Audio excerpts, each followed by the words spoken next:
တရားမျှော်လင့်ထားရတဲ့ UCLA အမျိုးသမီးအသင်းမှာရွေးချယ်ခံရပါမလဲလက်ကျန်ကွင်းမှာသာထိခိုက်ဒဏ်ရာရသွားပြီးတော့မှပါဝင်ရှင်ပြိုင်နိုင်ခွင့်မရတော့တဲ့မြန်မာတိုက်စစ်မှုမေထက်လူပဲဖြစ်ပါတယ်အသက်ငယ်ငယ်ရွယ်ရွယ်နဲ့ဘောလုံးအားကစားမှာတော်လေးကိုထူးချွန်နေပြီးတော့မှပညာရေးပိုင်းတွေမှာပါတော်လေးကိုထူးချွန်နေတဲ့မြန်မာတိုက်စစ်မှုအမျိုးသမီးအသင်းမှာရှိနေတဲ့မေထက်လူကတော့အခုချိန်မှာတော့လက်ထိခိုက်ဒဏ်ရာရရှိပြီးတော့မှတော်လေးကို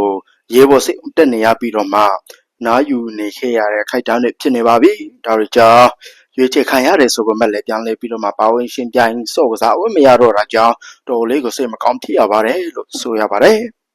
ဘယ်နေရာရောက်ရောက်မဲထက်လူကတော့မဲထက်လူပါပဲအငြင်းတောင်ကို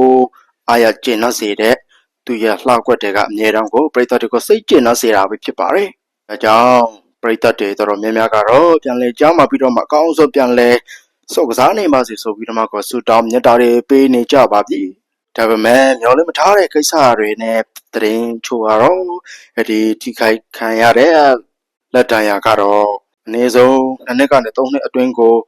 ကြံကြတာဘလုံးနေစုံမကစားပေးနဲ့အနားယူရမယ်အခိုက်အတန့်တွေဖြစ်နေပါပြီတော်လို့များကြံတာစုံကစားမိတဲ့အချိန်မှာပြန်လေကျိုးသွားခဲ့မယ်ဆိုလို့ရှိရင်တော့လက်ကဘလုံးမှာကလှုပ်မရပဲဖြစ်သွားနိုင်တဲ့အနေအထားတွေဖြစ်နေတာကြောင့်မေထက်လူကိုစေကူတာပေးနေကြတယ်ဒေါက်တာကိုရင်ကိုကခုလိုပဲဆိုကြပါတယ်အနည်းဆုံးနှစ်ကနေ3နှစ်အတွင်းကိုပြန်လဲအနားယူရမယ်အခိုက်အတန့်တွေဖြစ်နေတာကြောင့်သူ့ဘက်ကနေပြီးတော့မှကောဘလိုမျိုးဆက်လက်ပြီးတော့မှ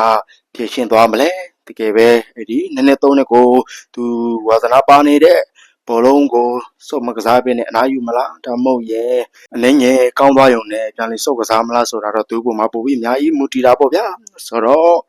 တတို့စောင့်မျှော်နေကြတဲ့မေထက်လူရဲ့တိုက်စစ်စကေးတွေကိုတော့ဒီနှစ်3နှစ်အတွင်းကတော့ဘလို့မှရှုမြင်ရတော့မှမဟုတ်သလိုသူကပျောက်ကွယ်သွားရမယ်အနေအထားတွေလည်းတွေ့မြင်နေရပါပြီ